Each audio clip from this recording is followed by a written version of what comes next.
y bienvenidas a su programa Conociendo Otras Fronteras. En el día de hoy traemos una entrevista muy interesante para analizar las consecuencias de los efectos que va a generar los aranceles y los impuestos de la economía norteamericana a los países de América Latina. Para eso traemos a un economista experto en el tema. Estamos hablando del amigo Francisco. Y, como siempre, el análisis. Estaremos hablando de USAID, hasta qué punto las decisiones tomadas de eliminar esta organización podrían ser beneficiosas para el mundo. Como siempre, tratando de generar conocimientos para que ustedes puedan seguir fortaleciendo sus ideas sobre lo que pasa a nivel internacional.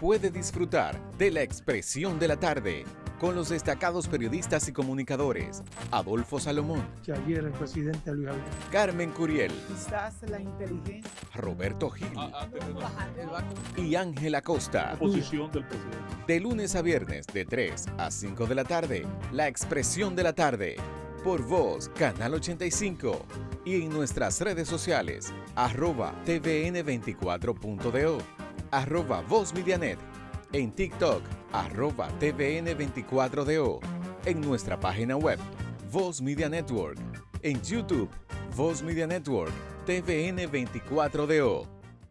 La jungla política y social de RD ya no será la misma, porque cada sábado, Rafael Santos, Freddy Aguas Vivas y Hernán Paredes comentan los temas sociopolíticos y económicos que impactan a los ciudadanos que vivimos en esta jungla. Bienvenidos a la jungla, cada sábado por Voz Media Network.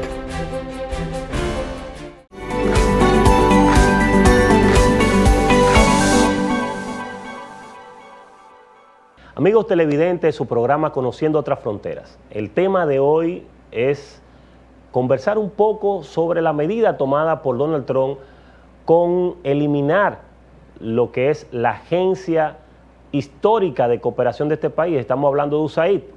USAID, que nace en el 1961 y que fue una idea del presidente Kennedy como una forma de comenzar a promover la cultura norteamericana, ayudar en materia humanitaria a un mundo que terminaba de salir de la Segunda Guerra Mundial y que a final de la jornada vivía una pobreza extrema que necesitaba la colaboración de estos países desarrollados como Estados Unidos para aportar a la reducción de la pobreza del mundo. Ese fue el concepto, fue la lógica. Para otros analistas, USAID implicaba más que eso. USAID implicaba la promoción de los intereses norteamericanos como una manera blanda de ir penetrando los países, de ir investigando, de servir incluso de agencia de inteligencia en algunos aspectos y en otros, de ir poco a poco colocando las ideas democráticas, en teoría, ¿no?, de la visión norteamericana en muchos países que entendían que estaban siendo penetrados por la Unión Soviética. Esa Guerra Fría creó este organismo que permitió ciertamente generar aportes interesantes en muchas naciones que sirvieron para fortalecer algunas iniciativas democráticas y que también contribuyeron a colaborar en algunos países que requerían financiamiento para desarrollar espacios que eran muy pobres. Y eso, República Dominicana pudiera dar testimonio fiel de los aportes que hizo USAID en materia humanitaria. Ahora, también es importante reconocer que hasta cierto punto la administración Trump ha tenido razón en señalar que desde este programa, desde los programas de USAID, se han impuesto para los países muchísimas posiciones que bajo la lógica de visiones progresistas han ido afectando los aspectos culturales de muchas naciones y además han contribuido también a generar una desvinculación de la visión social de los acontecimientos que realmente tienen que enfocarse en los cambios estructurales que necesitan los países. Y esto sirviendo como una válvula de escape para que muchos que en algún momento formaban parte de movimientos sociales o que pertenecían a estructuras partidarias, incluso de la propia izquierda, pasaran a formar parte de la dirección de muchas de estas organizaciones sin fines de lucro que eran financiadas a través de USAID y que comenzaban a promover un modelo que fraccionaba las luchas sociales, que dividía los aspectos fundamentales de lo que tiene que ver una visión estructuralista para cambiar la realidad social que afecta y que genera la verdadera pobreza.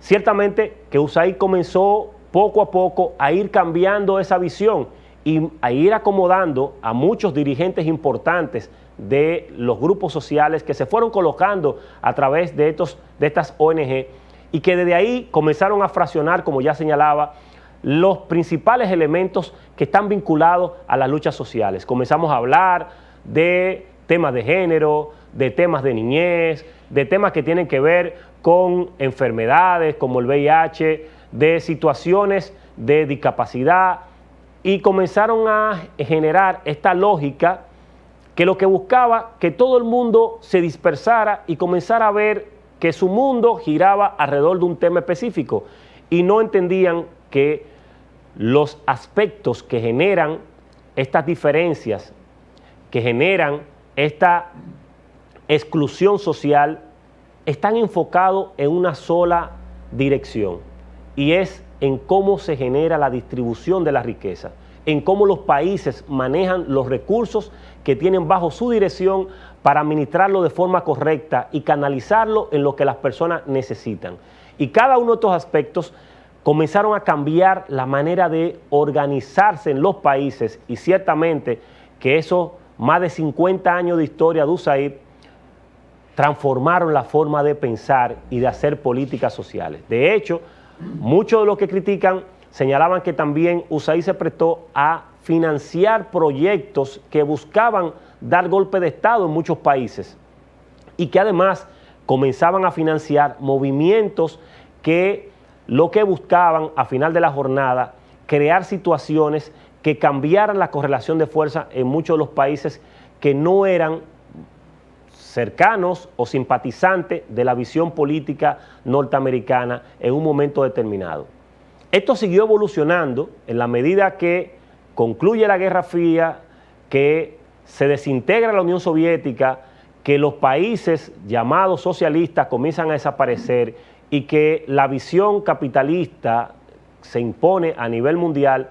Entonces había una necesidad de cambiar la lógica de incursión, y esto comenzó a meterse en temas que para muchos son cuestionables y son muy críticos desde el punto de vista de la visión que se promovía, y esta cultura que muchos le llaman una cultura progresista en algunos aspectos, pero en otros quizás está más enfocado en promover temas que rompe con los patrones culturales de muchas de las naciones donde ha incursionado USAID.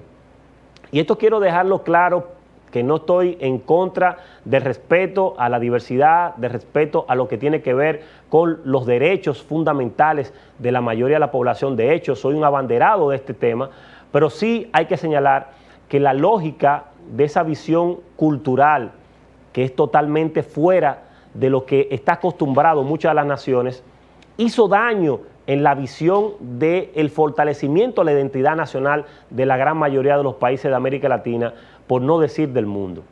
Y esto hay que señalar que una cuota importante de ese peso descansa en la USAID, que fue quien promovía un patrón determinado para que si tú como país o como ONG necesitabas recursos de la USAID, tenía que acogerte específicamente a esos parámetros que ellos establecían de los temas que ellos promovían y que financiaban.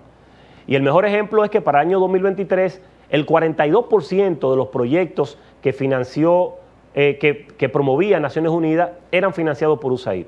Más de 130 países recibieron durante el año 2023 una cantidad importantísima de recursos que salían específicamente de USAID. Es la organización más importante a nivel de financiamiento mundial, la que tiene la cuota más importante y significativa a nivel internacional. Por lo que ahí podemos evidenciar con mucha claridad la influencia que tienen a nivel de todas las organizaciones sin fines de lucro de todo el mundo, como ya hemos señalado, de 130 países donde ellos tienen incidencia. Más de 10.000 empleados a nivel internacional colocados en diferentes partes del mundo. Y esto te significa, o quiere dejarnos demostrar con mucha claridad, que la realidad es que los tentáculos de la USAID habían llegado a muchas partes del mundo, por lo que para muchos países o para muchos especialistas que de una manera u otra han conocido cómo se ha dispersado los recursos de USAID y para qué se ha usado, entienden que lejos de significar un golpe duro para muchos países, lo que nos lleva a nosotros a una oportunidad para que los países comiencen a reinventarse, para que los países comiencen a pensar en otro modelo de organización, pero para que además la mayoría de las organizaciones sociales que convergen en estos países del mundo comiencen a articularse mejor y comiencen a empujar las luchas que pueden generar los cambios estructurales que necesitan nuestros países.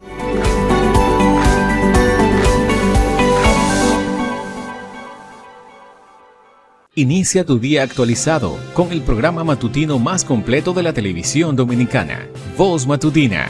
Información actualizada y un enfoque imparcial en temas políticos, económicos y sociales. Comienza tu día de la mejor manera con Voz Matutina. Vívelo por Voz Media Network.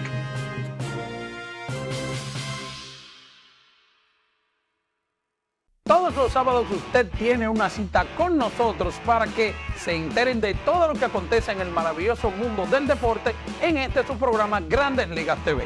Baloncesto, béisbol, voleibol, Fórmula 1, lo que usted quiera, NFL, artes marciales, lo va a ver aquí en Voz Media Network a través del programa Grandes Ligas TV, todos los sábados de 11 de la mañana a 12 del mediodía. Sintonízanos.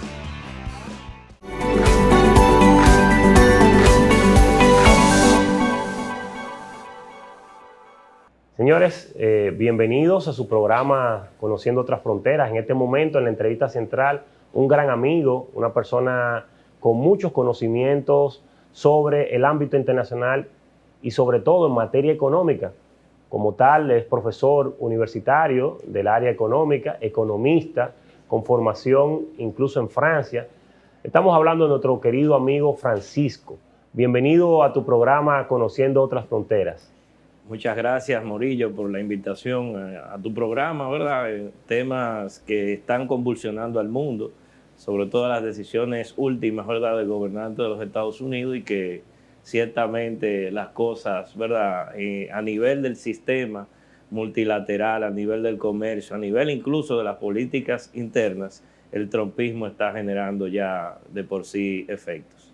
Tú sabes que uno de los aspectos que se ha estado ciertamente generando una gran preocupación en toda América Latina no es exclusivamente el tema de las deportaciones, que para muchos es un problema que genera preocupación, sobre todo por la cantidad de remesas que llegan de esos migrantes que están en Estados Unidos. Pero lo que ciertamente ha comenzado a impactar en la población y en la mayoría de los analistas es los impuestos que se le están imponiendo a economías como la de México, en el caso de Canadá, la misma situación del Canal de Panamá y otros aspectos con lo que pasó con Colombia cuando se le amenazó de colocársele aranceles a las exportaciones colombianas si no recibían a los migrantes deportados. Entonces, ese escenario, Francisco, tú como experto en el tema económico y además como un gran seguidor de estos acontecimientos que está viviendo la humanidad, me gustaría que podamos comenzar a analizarlo por parte. ¿Hasta qué punto podrá ser impactante para la economía mexicana la colocación de aranceles? Todo conociendo que se llegaron a un acuerdo, pero estos acuerdos son temporales, según las informaciones que ha presentado ambos países. Entonces, pudiéramos empezar analizando México, cómo va a impactar esto en la economía mexicana y hasta qué punto eso puede también repercutir en otras latitudes de América Latina. Bueno, yo diría, Morillo, que el asunto con los aranceles es que de por sí, como cualquier impuesto que se impone sobre las mercancías, esto va a generar un sobreprecio. Y ciertamente México, que ya de por sí es un exportador importante hacia la economía estadounidense, puede verse afectada en el flujo de divisas, porque estamos hablando de más de 460.000 millones de dólares que exporta México hacia Estados Unidos. Canadá unos 335.000, pero el caso de México es paradigmático porque México, al igual que la República Dominicana, depende un 80% en sus destinos de las exportaciones hacia Estados Unidos. Un arancel de este tipo va sobre todo a reflejarse en los precios al consumo, sobre todo en Estados Unidos. Y para México el flujo de divisas se va un poco a ralentizar.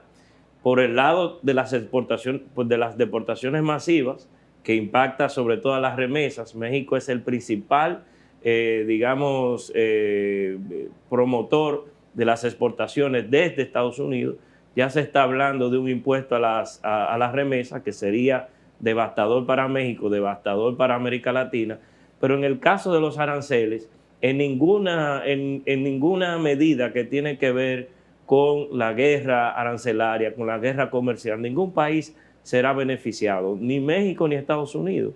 Yo lo que creo es que Donald Trump ha asumido estos aranceles punitivos como una forma de negociación forzosa, en el sentido de que quiere lograr objetivos, sobre todo en materia de migración, en materia de trasiego del fentanilo, pero él sabe muy bien que México y Estados Unidos, en términos de complementariedad, en términos de integración de las cadenas de valor, son dos economías que en el corto y el mediano plazo no pueden despegarse tan abruptamente por causa de los aranceles abusivos que Donald Trump está imponiendo posiblemente.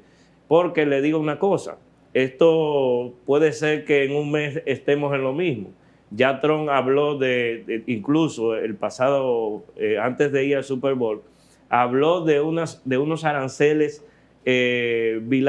aranceles bilaterales. Es decir, ¿qué significa eso? Que si República Dominicana, por ejemplo, que recientemente le impuso un arancel de un 40 o un 30% al arroz, si ellos entienden, Estados Unidos, que se le debe poner un arancel en reversa, ¿verdad?, hacia la República Dominicana, lo pueden hacer, porque ellos dijeron que se acabó el tiempo de que la economía estadounidense sea abierta para todo el mundo y que para las exportaciones norteamericanas no exista el mismo trato. O sea, nosotros estamos viendo unos momentos en términos comerciales que está desestructurando todas las cadenas de valor y la interdependencia que había sido el signo de la economía mundial, sobre todo en los últimos 50 años a causa de la globalización. México ciertamente va a verse afectado con esos aranceles punitivos de Donald Trump. Vamos a ver qué sucede al mes. Yo creo que todo debe plantearse en función de las negociaciones bilaterales entre los países. De ninguna manera eso puede generar beneficios ni para Estados Unidos ni para México. El lado de que en caso de que Estados Unidos imponga el 25% sobre las mercancías mexicanas, eso va a traer como consecuencia un aumento de la inflación y una reversión de la política monetaria de la Reserva Federal, que eso va a traer como consecuencia un aumento de la tasa de interés de política monetaria en Estados Unidos y de seguro que en América Latina también. O sea que posiblemente esas medidas que estamos viendo desde Estados Unidos, que Donald Trump está asumiendo de forma un poco arrogante, yo creo que eso va a tener repercusiones monetarias también y eso será grave para el dinamismo económico mundial. O sea, que la parte que tú señalas es muy interesante, de que el efecto de estas medidas no solamente estará afectando a Estados Unidos, sino la economía norteamericana. Pero ¿hasta qué punto, de acuerdo a muchos de los analistas que conocen la política, las estrategias de Donald Trump, lo que plantean es, lo que tú has mencionado, que es una especie de chantaje para llegar a negociaciones, pero el segundo elemento que colocan sobre la mesa es que esto lo que busca es también reorientar otra vez la inversión de ese capital norteamericano que está fuera de Estados Unidos, que regrese otra vez a territorio norteamericano. De hecho, eso es parte de lo que él ha promovido durante su discurso. Entonces, la gran pregunta sobre esta parte, Francisco, es, definitivamente estas medidas permitirán que ese capital, esa inversión norteamericana que se encuentra en otros países, como el caso de México, y en Asia, como el caso de China, volverán a retornar hacia Estados Unidos a dinamizar una industria que hace rato desapareció y que se coloca en otras latitudes del mundo? Bueno, yo creo que asumiendo, ¿verdad?, de que las medidas de Donald Trump no van a tener reacciones o, digamos, represalias arancelarias, podríamos decir que sí, que pudiera dinamizar, porque el proteccionismo es eso, proteger la producción nacional, generar empleo internamente, pero eso es asumiendo de que los demás países no van a contraatacar con aranceles en la misma dirección. Entonces, si se pone aranceles a México y a Canadá y México asumen aranceles a la producción estadounidense, lo que va a ocurrir es una carrera hacia el fondo que no va a tener resultados.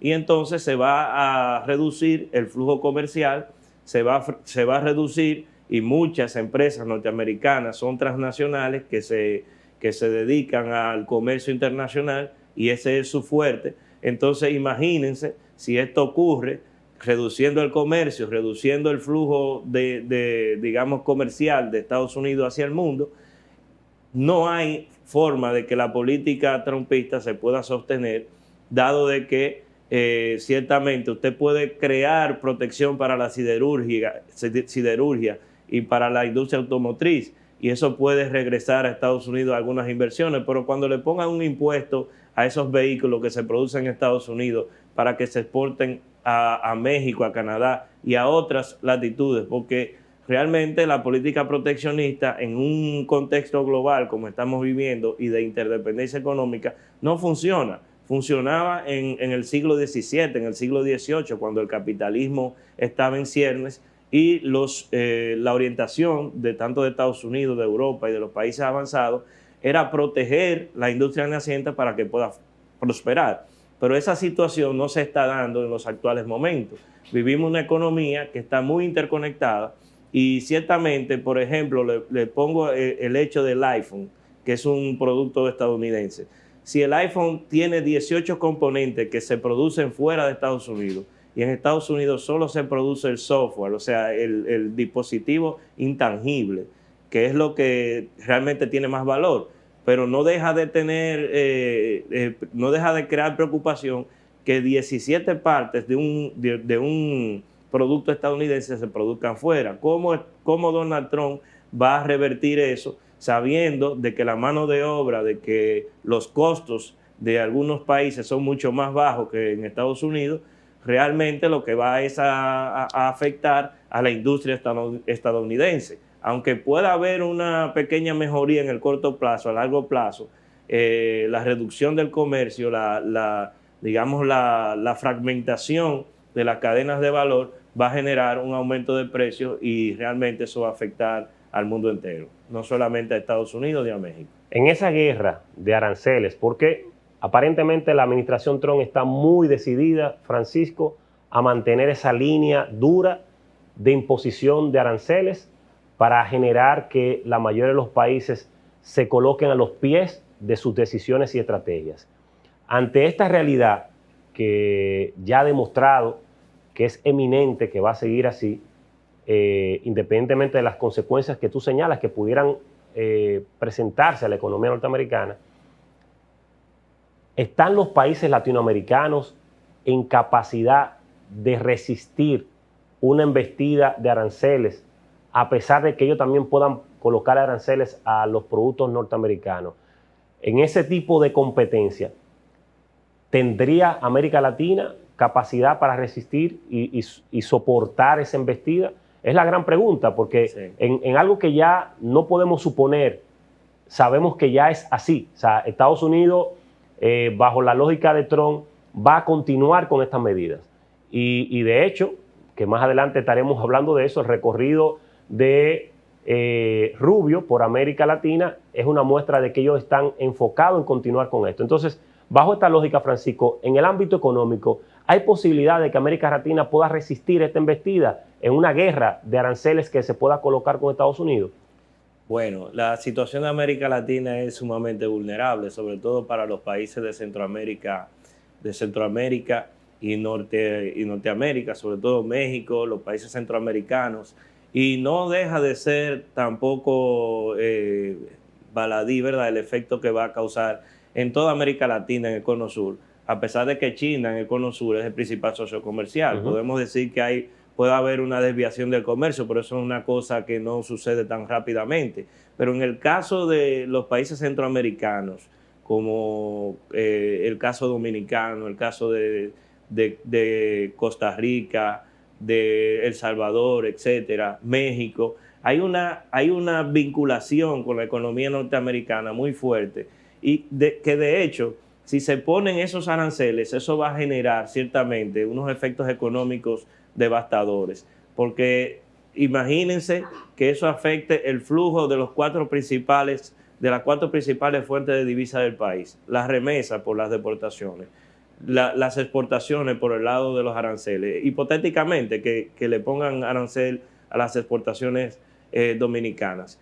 Eso va a generar un aumento del tipo de cambio, va a generar un encarecimiento de las importaciones, y una gran parte de nuestra industria y de nuestro sector productivo depende de insumos que provienen de Estados Unidos y de otras partes del mundo. Entonces, si se cierra el flujo de divisas, o sea, si se reduce en un 20, un 25%, más un 10%, eso va a generar unos efectos muy desequilibradores en el aspecto monetario, sobre todo en el aspecto cambiario, y necesariamente tendrá el Banco Central, para protegerse contra esa dinámica, ¿verdad?, de falta de divisas para las importaciones, que aumentar la tasa de interés, y eso definitivamente va a afectar el crecimiento económico, el empleo y una serie de, digamos, de resultados que esperemos que Donald Trump, ¿verdad?, con la situación, con la visita de Marco Rubio, ¿verdad?, y esa empatía que hay con el gobierno dominicano, pues no se produzca, porque definitivamente sería muy devastador para la economía nacional. Mira, ha mencionado uno de los elementos importantes, Francisco, que es de las grandes preocupaciones que afecta a la mayoría de los países de América Latina por la dependencia que tienen de las remesas. México, como tú has señalado, es el país con mayor cantidad de migrantes en Estados Unidos. Y luego, por ejemplo, le sigue El Salvador y República Dominicana dentro de ese grupo de grandes migrantes que sustentan sus economías sobre la base de las remesas. Ante ya lo que está sucediendo, las deportaciones masivas que se están haciendo, y de hecho, de acuerdo a la estrategia trumpista, lo que se estima es que ellos van a estar deportando por año 1 millón de migrantes. Esa es la meta que se han propuesto ellos. De hecho, al principio de la campaña se pensaban más de 1 millón de migrantes, pero la realidad le ha cambiado la estrategia y han logrado tratar de cambiar el discurso hablando de 1 millón, cosa que también se hace un poco difícil por las implicaciones logísticas y económicas que implica todo esto. Ahora, ante esta realidad, Francisco, que ya has dado algunas pinceladas, pero me gustaría que podamos profundizar más sobre esto. Si se coloca un impuesto a las remesas y además continuamos con esta ola de deportaciones, ¿qué tanto afectará a la economía dominicana, entendiendo la cantidad de migrantes que nosotros tenemos en Estados Unidos que no cuentan con documentación? Se habla de más de 190,000 y yo creo que el número se queda corto para la cantidad de migrantes que incluso se fueron por la otra vuelta.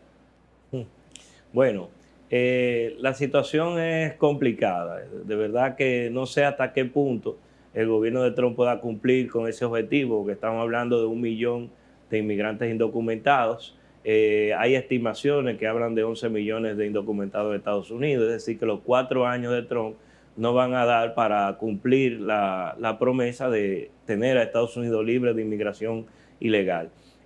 Por ese lado, yo veo que la política trumpista no podría concretizarse en cierta medida, porque estamos hablando de números, estamos hablando de objetivos, y en 4 años usted no puede deportar 11 millones de indocumentados. Y además, la economía estadounidense depende en la agricultura, como ocurre en muchísimos países del mundo que son receptores de migrantes, los sectores de poca productividad, dígase la agricultura, la construcción, etcétera, dependen grandemente de esa mano de obra. Pero así, sobre las remesas, estamos hablando en República Dominicana nada más y nada menos de más de 10.500 millones de dólares. Eso representa no solamente el factor de que las remesas representan un pivote para la estabilidad macroeconómica del país, el tipo de cambio y todo lo que pudiera venir por ahí, sino también el efecto social que eso puede generar en nuestro país, dada la situación de que después de los ingresos laborales, las remesas representan el principal ingreso corriente de las familias en República Dominicana. Esos son datos del Banco Central. Después de los salarios, las remesas y después las transferencias sociales son los ingresos corrientes más importantes que recibe una familia. Imagínense que se acorta la cantidad de remesas que recibe el país por efecto, ¿verdad?, de las políticas migratorias estadounidenses.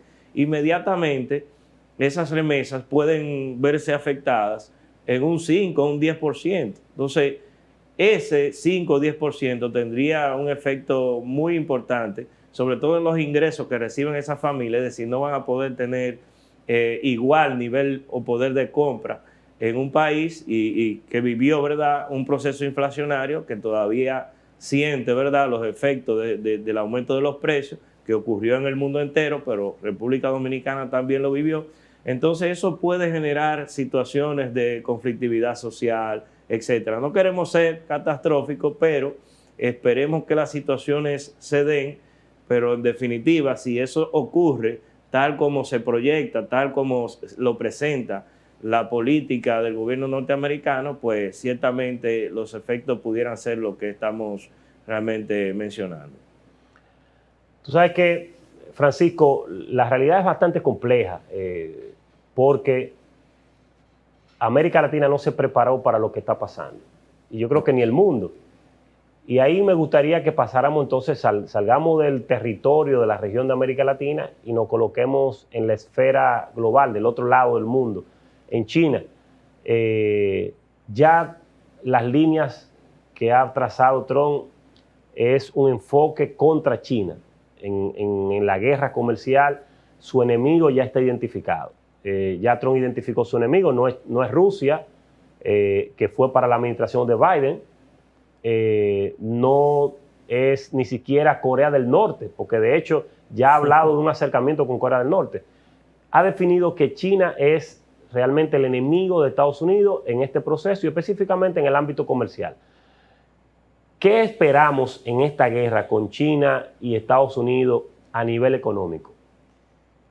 Bueno, muy buena pregunta. Yo creo que lo que va a ocurrir es que esa disputa, que no solamente se está viviendo en el aspecto comercial, sino también que se está viendo en el aspecto político, en el aspecto tecnológico. O sea, hay una competencia ruda entre Estados Unidos y China por el dominio de la información, por el dominio tecnológico y por el dominio comercial. En definitiva, de lo que se trata es de la hegemonía económica y finalmente la hegemonía política que Estados Unidos ha ido perdiendo a lo largo de los últimos años a favor de China. China ha ido integrándose a una serie de, digamos, esquemas de cooperación, a los BRICS. Estados Unidos está dinamitando el proceso multilateral mundial, retirándose de espacios de discusión y de definición de políticas internacionales, lo que realmente le va a afectar grandemente. O sea, Estados Unidos como líder mundial ha ido perdiendo peso y con Trump irá perdiendo aún más peso. Yo creo que los coletazos que está dando el gobierno norteamericano en materia de aranceles, en materia de ir erosionando la colaboración y la cooperación de China y otros países, irá afectándole grandemente como líder mundial.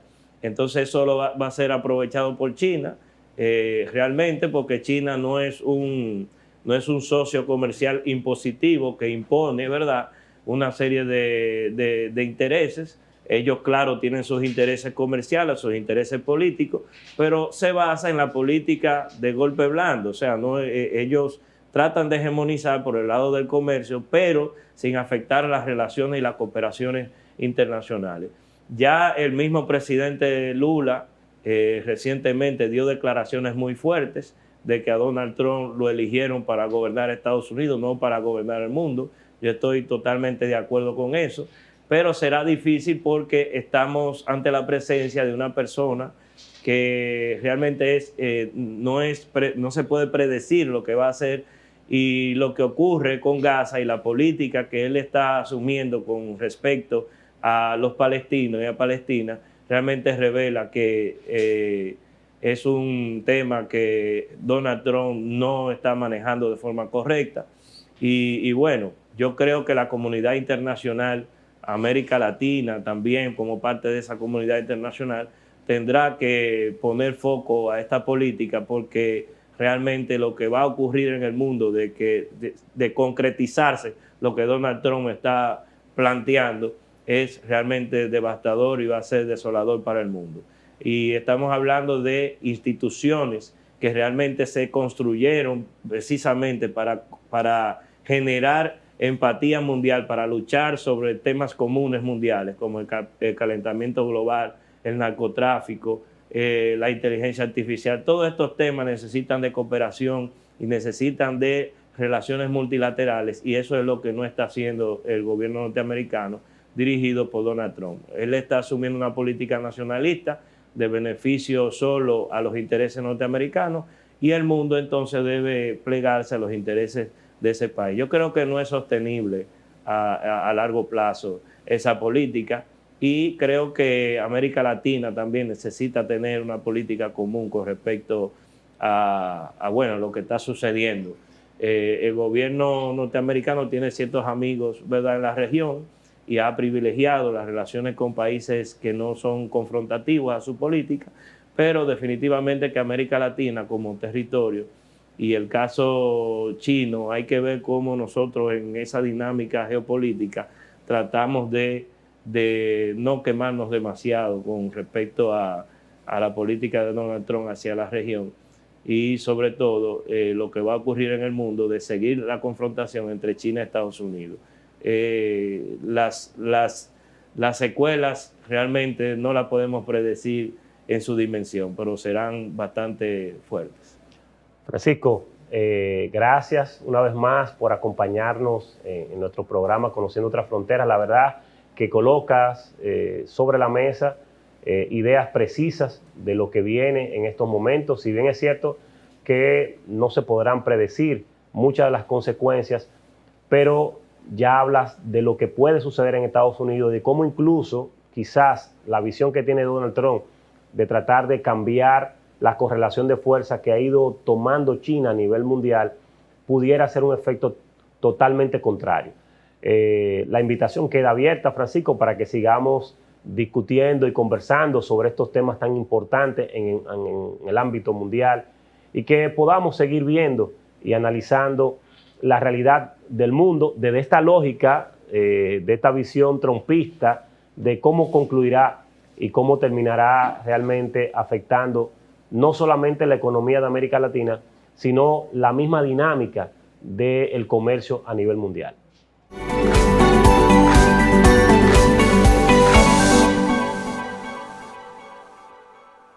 Prepárate a vivir las noches más emocionantes y entretenidas con Cae la Noche. Este nuevo programa, conducido por la carismática Angeli Moreno, llega para transformar tus noches en una experiencia inolvidable. Con un estilo fresco y dinámico, Angeli te llevará las informaciones y un recorrido por lo que han sido las noticias de nuestro país. Cae la Noche se transmite por el canal 85 de Claro y por Win TVO, también en el canal 85. Acompáñanos cada noche a las 7 de la noche por Voz Media Network. El análisis político, el análisis económico, la opinión, no se la pierdan en Voz Media Network todos los domingos a las 5 de la tarde. Hablando conmigo, hablando es que uno se entiende.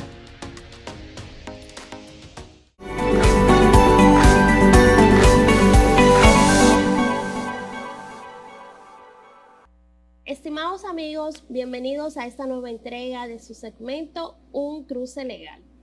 En la tarde de hoy estaremos hablando acerca de los perdones migratorios que existen, los más comunes, para ingresar a los Estados Unidos de América y poder tener un estatus legal. Recientemente, las nuevas medidas anunciadas por el presidente Donald Trump de deportación masiva de todo extranjero que se encuentre de manera ilegal en los Estados Unidos de América llama a preocupación de muchos extranjeros que han tenido que emigrar de manera irregular y quedarse en los Estados Unidos de América. Hoy te presentamos los tipos de perdón migratorio o waiver que tienen los Estados Unidos de América. Existen tres comunes o más usados perdones migratorios que son el I-601, el cual es un perdón migratorio que se le exige a todo extranjero que necesita regularizar su situación en los Estados Unidos de América para poder obtener una green card o tarjeta verde. Este perdón aplica para ciudadanos extranjeros que estuvieron en los Estados Unidos de América o fuera de este país y participaron en fraude migratorio, tuvieron una condena por delitos menores, participaron en situaciones ilegales como mentirle al cónsul sobre su situación migratoria en los Estados Unidos. Para poder aplicar al perdón migratorio I-601, usted debe de tener un familiar en los Estados Unidos de América que cuente con residencia permanente o sea residente americano, ciudadano americano, que es necesario que usted esté en este país para poder acompañar a su familiar en este estado. Usted debe de aplicar de manera presencial a la entrevista consular. Aquí le van a decir si usted aplica para este perdón migratorio. El segundo perdón migratorio que podemos conocer, el más común, es el I-601A. Este perdón es un perdón especial que se concede solamente, exclusivamente a ciudadanos extranjeros que llegaron al territorio americano y se quedaron, que no han cometido ningún delito, no tienen antecedentes penales con la justicia americana y que necesitan regularizar su situación a través de la residencia o la ciudadanía americana. Para usted obtener este permiso, este waiver, el perdón, usted debe de tener una petición de un ciudadano americano en los Estados Unidos de América. ¿Qué quiere decir con esto? Para usted aplicar al perdón, al waiver I-601A, usted debe de contar con una aplicación aprobada por el Departamento de Estado de Estados Unidos, el USI, de una ciudadanía o residencia americana. Por último, tenemos el perdón I-212. Este perdón es aplicado única y exclusivamente a las personas que fueron deportadas. Si usted fue deportado de los Estados Unidos de América con el procedimiento legal que tienen ellos, usted debe de pedir este perdón. Este perdón va a aplicar siempre y cuando en los casos que el cónsul entienda que luego de sanción que va desde los 3 años, 5 o 10 años, el perdón, usted puede aplicar al I-212A. Esto quiere decir, señores, que ustedes tienen 3 mecanismos principales para aplicar a lo que es el waiver en los Estados Unidos de América. Siempre decimos que estos procedimientos son muy especiales. Usted debe de contar con la asesoría de un abogado migratorio para poder aplicar a estos perdones migratorios. Asimismo, hablando del tema de la sanción, si usted es deportado de los Estados Unidos de América o está fuera y cometió un delito, el cónsul le va a decir qué tiempo usted tiene para aplicar a este visado nuevamente. Puede ser un tiempo de 3 años para aplicar a visado de residencia o de turismo. 3 años si usted duró menos de 1 año en los Estados Unidos de forma irregular. Usted tendría un perdón migratorio entre los 5 y 10 años si usted duró más de 1 año en los Estados Unidos de América de forma irregular. Asimismo, hay una forma de un perdón que es indeterminado, atendiendo a que si usted ingresó varias veces a los Estados Unidos de América de forma irregular, ilegal, el cónsul y los Estados Unidos de América pudieran otorgarle una indefinida un no perdón migratorio. Entonces usted tiene que saber cuál es su perfil, a qué perdón usted puede aplicar y nada, asesorarse de expertos migratorios en la materia. Esperamos que con estas informaciones todos los ciudadanos dominicanos que se encuentren en una condición irregular puedan tomar cartas en el asunto y ver qué perdón migratorio pudieran aplicar para estar en una forma regular en los Estados Unidos de América.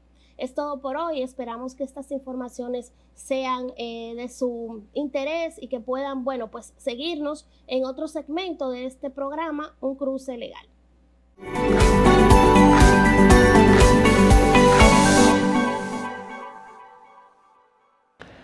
Hemos llegado al final de su programa en el día de hoy, esperando que el contenido haya sido de su interés.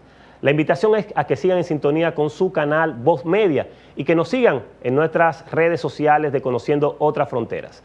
Nos vemos el próximo domingo a las 12 del mediodía.